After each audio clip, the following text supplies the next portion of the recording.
Oh, we are one love. Hear the call. Together we rise. Let compassion enthrone.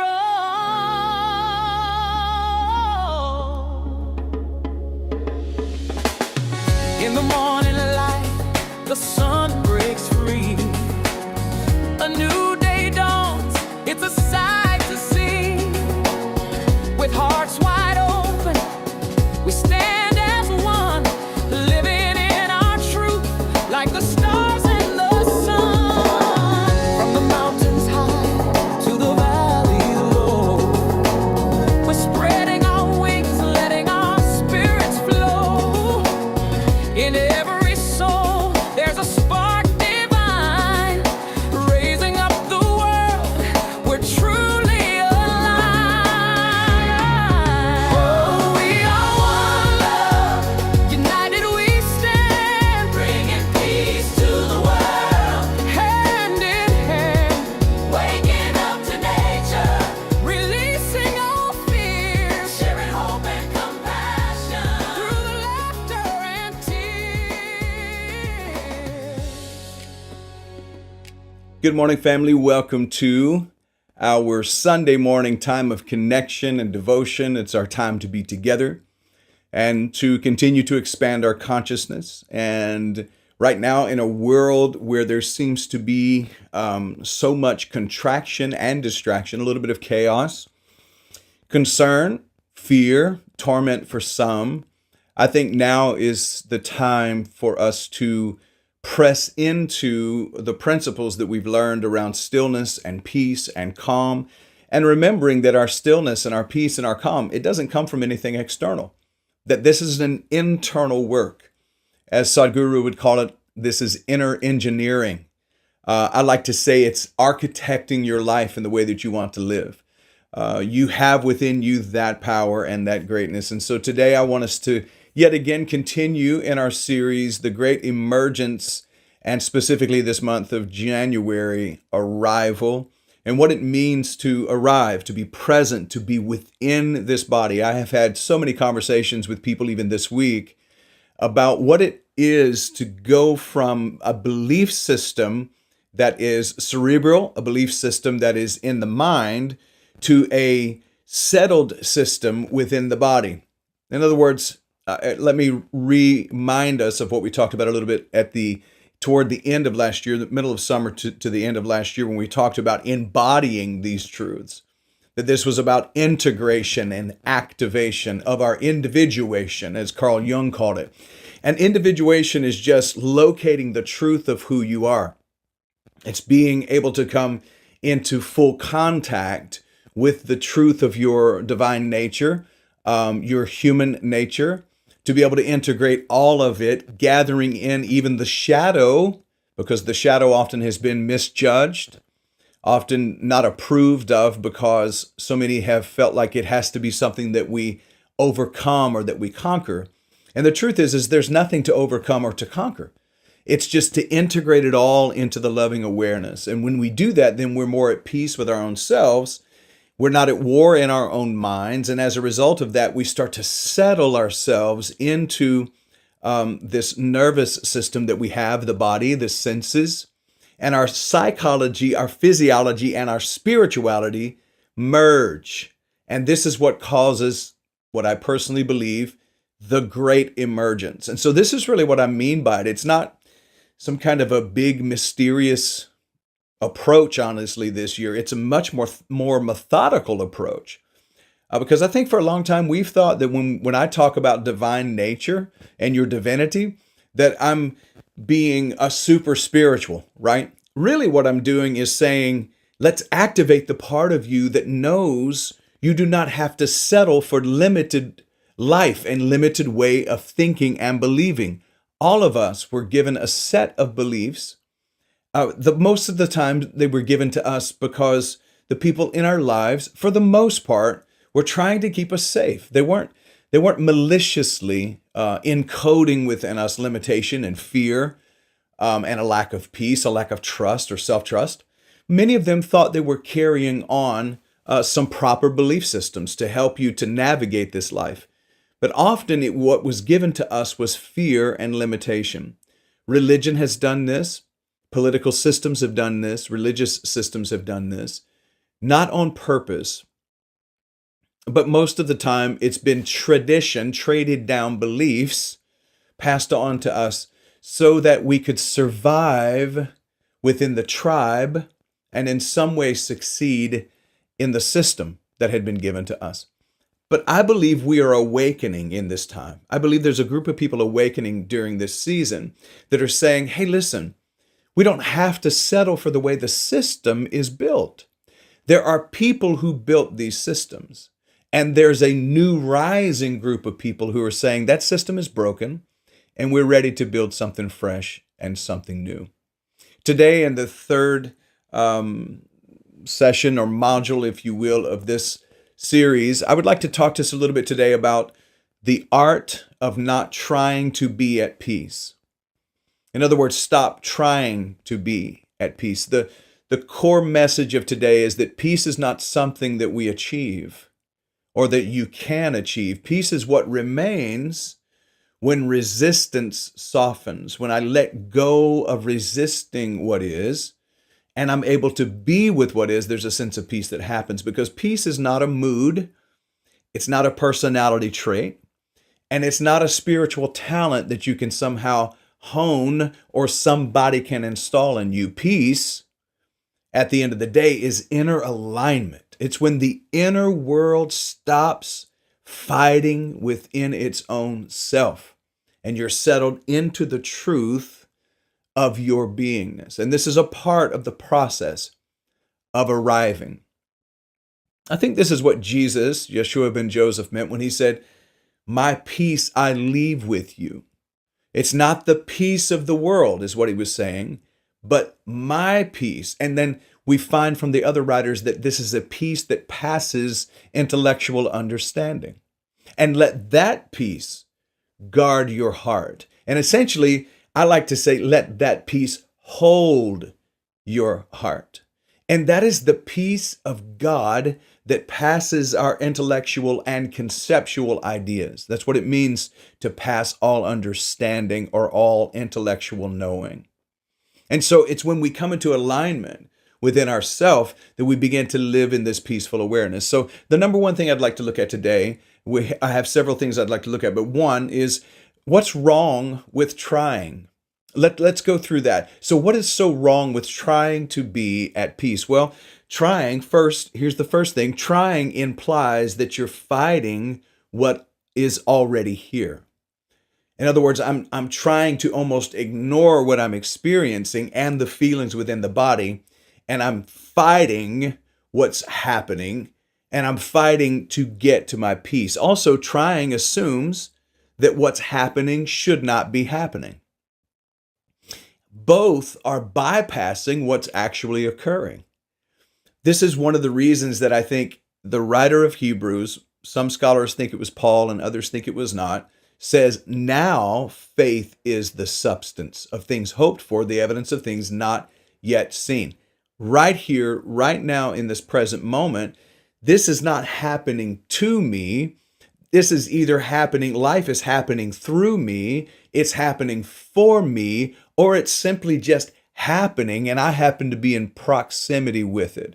But the inner argument creates that inner violence and that internal pressure that brings on a lack of peace. Metaphysical principles teach us this, that what you resist will ultimately persist. And I like to say, and I think this is Bishop D.E. that said this first, what you fight, you ignite. Or what you fight, you feed. And so it's going to grow stronger and stronger. Many people call it peace, but it's actually control dressed up in spiritual talk. When you're resisting it, you're giving it your energy. Now, when people say, are you saying you shouldn't defend yourself if you're being attacked? Let's don't go there. That's not what I'm saying. I'm talking about psychologically. I'm talking about even sometimes physically, but spiritually, resisting what you're seeing happen in the world often gives it your energy. It's going within so that you don't go without. It's recognizing that the ability to be with what is as it is rather than trying to always change it to fit a particular narrative. Eckhart Tolle, I believe, is the one who many times I've heard him say this, and I don't know. I'm sure he picked this up from some realm of philosophy, more than likely out of the Eastern thought, that basically all suffering can be traced back to me wanting things to be different than they actually are. Instead of being with what is, I'm always looking for next. And if it doesn't fit the way that I thought it should appear, then I'm trying to change it and shift it. And the truth is that that's control dressed up as spirituality. That I'm trying to be at peace. I'm praying for the peace that passes all understanding. I'm singing for it. I'm going to fast for it. God, please give me peace. Peace comes from the inside. It's never going to come from a God externally. And it's tapping into that inner alignment and being able to look at what's occurring and saying, I'm not a victim of circumstances in this situation. And I know that what is happening ultimately is going to work out for my highest good, period. So I'm at peace with what is occurring, and I'm going to watch it continue to unfold. Many of us lose our mind over a circumstance or a situation before we've ever even seen the full unfoldment. And sometimes the things that have occurred in our lives that looked like curses at the end became a bigger blessing than anything we could have drawn up on our own. Because the universe really does know pretty good about what it's doing. It knows what it's doing. So being at peace with what is. Number 2, peace requires emotional honesty. And this is something we've been talking about really since the first of the year. Because instead of bypassing spiritually what we're experiencing, I'm asking us to become more honest. That it's okay to say, I'm not feeling at optimum today. I'm feeling the stress and the strain of what's happening in the world. I'm experiencing it. But to be able to acknowledge it, to name it, gives you the ability to somewhat claim it, and then to possibly manage it within your being. Bishop Pearson used to talk about notice the change, be with the change, learn to manage the change, but change is inevitable. That's why he used to sing the song, "Everything must change. Nothing stays the same." When you know that that is the art of life and that's the activity and the rhythm of life, then you're able to be with the change instead of trying to shift it always. But peace requires emotional honesty. Peace is not absence of emotions. Peace is the absence of self-abandonment during whatever the emotion or commotion may be. In other words, you can feel anger, you can feel grief, fear, and still be anchored in your beingness and in the truth of who you are. What disturbs us is not emotions. What disturbs us is the belief that the emotion shouldn't be there. Many of us have thought that anger is a bad emotion, and I've come to tell you it's not. There's a line that in that Jason Mraz song that we do at First Unity often, where we say, and we've done it here in One Love and First Unity. I've sung it for a long time. Look for the good in everything. And there's a line in there that says, everybody gets mad sometimes. And maybe they should. There is a moment and a time to be angry, and it's not a bad emotion. But what disturbs us is not the emotion. What disturbs us is our belief that the emotion shouldn't be there. You see, the inner war happens when we split ourselves. The part that feels and the part that polices. Peace begins with wholeness, back to integration and activation, bringing it all in together and welcoming it into the highest truth. So that inner war will start to settle in your life when you stop splitting yourself into feelings and policies and policing, right? You come into a place of wholeness. Number 3, acceptance, because some people will say, well, I'm just not going to accept that. I'm not going to accept what's happening. That's fine. I'm not saying that everything that happens in your life is happening necessarily for a reason, but you are the reason within it. You are the reasoning and the seasoning for it. Acceptance is not necessarily agreement. Acceptance doesn't mean approval. It doesn't mean that you like it. It doesn't mean that you're going to tolerate injustice. That's not what I'm saying either. Acceptance means you stop denying and you name what's real. Can I say that again? Acceptance doesn't mean approving, liking, or tolerating injustice. Acceptance means stopping denial and naming what's real. Dr. Michael Beckwith says on the regular that one of the most important prayers that we will pray is, Holy Presence or Great Spirit, whatever you want to call it, Source, show me in this situation what is actually real. See, the thing is, we're not going to ever be able to heal what we won't acknowledge. I used to say we won't heal what we can't acknowledge. The truth is that we won't heal what we won't acknowledge. You can't transform what you're unwilling to face. And the way we're going to transform and transcend is to be able, to be with it, to face it, and then be able to effectively change it. See, denial isn't positivity, it's division.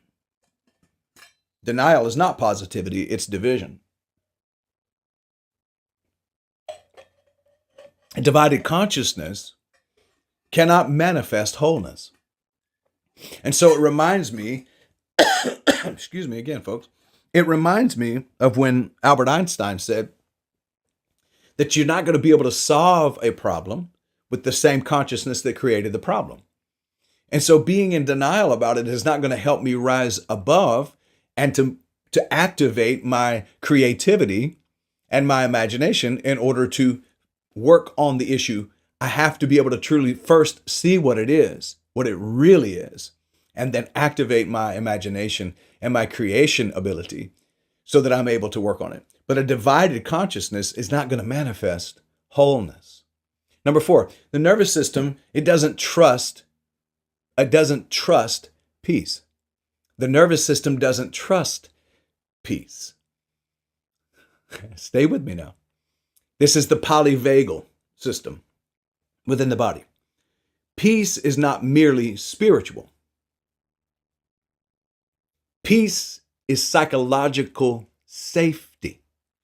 So the nervous system doesn't trust peace. This is a polyvagal system work that we're doing because peace is psychological safety. A dysregulated nervous system scans calm as danger because calm preceded chaos. Calm meant vulnerability. Calm meant abandonment. But through the polyvagal lens, we see that threat, fight, flight, overwhelm leads to shutdown, safety, ventral regulation, connected, openness, groundedness. Inner judgment feels like threat. But peace begins when the body receives permission. You are not allowed to feel this. It is dysregulating your being. That judgment is causing the nervous system to not trust peace in your life. And so that dysregulated system is scanning and it looks at calm and thinks calm is always what precedes chaos. So I'm going to have chaos if I end up having calm, so it doesn't trust it. Calm means I have to be vulnerable. And I'm afraid of being vulnerable because I haven't given myself enough time to heal and a sense of safety. And that calm means in some way that I'm going to be abandoned. So that threat creates that fight, flight, and freeze response. Overwhelm causes us to shut down. And then safety only occurs when the ventral regulation happens, and that is connection, that's openness, that's a sense of groundedness. But that inner judgment of ourselves feels like threat. And so peace begins in our life when the body receives permission. Number 5, there's a difference in control and presence. Control tightens. I hear people on a regular say, I need to learn how to control my emotions. Good luck with that. Because your emotions are not meant to be tamed. They're not meant to be conquered. They're not meant to be strapped down or chained. There's no such thing as control over your emotions or even controlling your thoughts, because control tightens, restricts, constricts, stresses, but presence opens. See the difference? There's a difference in control and presence. Control tightens, presence opens. Control is, I must manage myself so I don't fall apart, or I must control myself so I don't fall apart. Presence is I can meet myself so I can come home. Let me control myself so I don't fall apart. Presence is I can meet myself in this situation, no matter what the situation is. I'm here with me now so that I can come home to the truth of me. Peace isn't the result of control. Peace is the automatic byproduct of presence. When I can be present in the moment, that's the byproduct. Peace is the byproduct. Here's a new thought principle for you, or a couple of them. You are not here to control your life. You are here to cooperate with life. Cooperate, to be in operation as a cohort with the power and the energy and the magic of life. So I'm not here to control my life. Pat yourself on the chest and say, I'm not here to control my life. I'm here to cooperate with life. This is why Jesus could say so confidently, I have come that you might have life and have it more abundant. This is why he said, I am the way, the truth, and the life. He was really saying, my way is the way. And he wasn't saying that from a religious standpoint of you need to choose this way in order to go to heaven. He was not telling us to go anywhere other than within. He was saying, this is the way toward peace. This is the way toward joy. This is the way toward love. I'd like to be able to walk with you down that pathway, and not in a way of controlling. See, religion needs to control. Spirituality invites us into cooperation with life. And that is the difference. It's a huge difference. Now, here's a little tie-in to kind of like tighten this up. Arrival equals not abandoning yourself. Too often we've abandoned ourselves. Too often we haven't known our true self, period. But too often we've abandoned ourselves. We've put everyone else's feelings above ours, and we've said that my feelings don't matter as much. Arrival is not abandoning yourself. Arrival equals meeting reality without self-violence, without violating my own authenticity, my own integrity, and who I really am. And arrival is letting what's true be true without collapse. Being with what is as it is without collapsing. Now, I would like to invite you into these thoughts to bring this message to a conclusion. I'm asking us during the season to release pressure to perform peace, to let go of the pressure for peace to be a performance. I'm asking you to let peace arise naturally through honesty and through self-belonging. To thine own self be true. Salvation, the salve that is put on the heart wound by the divine, brings us into healing and to a sense of belonging. And I'm inviting us to let peace rise naturally. I don't have to manufacture it when I'm being honest with myself and I'm telling myself that I belong. I'm asking us to remember that peace is not created. It's not something that we come up with. It's not a spiritual performance. That peace is simply allowed. I'm allowed because it already is. So the fruit of arrival is this: self-acceptance. I love me completely. I love the divine intelligence that I am, and the infinite intelligence is always flowing to me, through me, and for me, and as me. And I accept me totally. It's nervous system safety. In those spaces where your nervous system has told you not to go, stop going. Listen to your nerve, listen to your body, listen to your psyche, and stop putting yourself through that torture. The fruit of arrival is inner wholeness, that completely integrated and individuated beingness. And lastly, the fruit of arrival is grounded spiritual maturity. I'm not going to continue to try to create peace or to be at peace, because I recognize that the peace that passes all understanding is already within me. Most of us have exhausted ourselves trying to be peaceful, especially right now in this season. Seriously. We've tried to calm ourselves down. We've tried to stay centered. We've tried to rise above our emotions. We've tried to forgive before we're honest.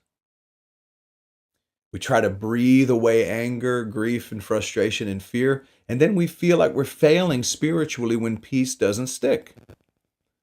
But the truth is that peace is not something to achieve. I'm not going to get extra points by forcing peace.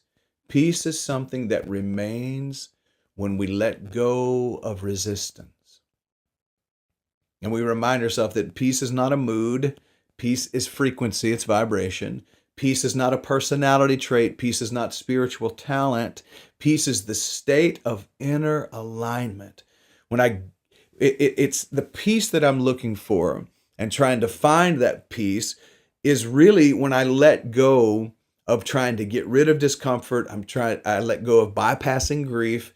I let go of silencing anger. And I stop avoiding the truth. I land in honesty. So let this peace that passes all understanding start to guard your heart, even in the midst of the circumstances that we're experiencing in our world currently. You don't have to control your life. In fact, you can't control your life. So I would suggest not trying. Let go, as the saying goes in the recovery movement, and let God, that God vibration within you. So today I invite you to release the pressure to be peaceful, to let peace find you instead, to let it emerge when you stop fighting your own experiences. You're not doing it wrong. You are learning a deeper way. Peace is not something that you are ever going to create. It's something that we allow. So may you stop abandoning yourself. Once again, may you stop policing your emotions. May you stop demanding that your humanity be quieter than your spirituality. Let them sing at the same volume. May you arrive in your own body again. May you come home to your own nervous system, truly home. And may you learn that beautiful, what I call a holy art of letting what's true be true. And may peace rise, not as performance, but as the natural unfolding and the natural fruit of belonging to yourself. You deserve to be at peace. And you deserve to have this peace that passes your understanding.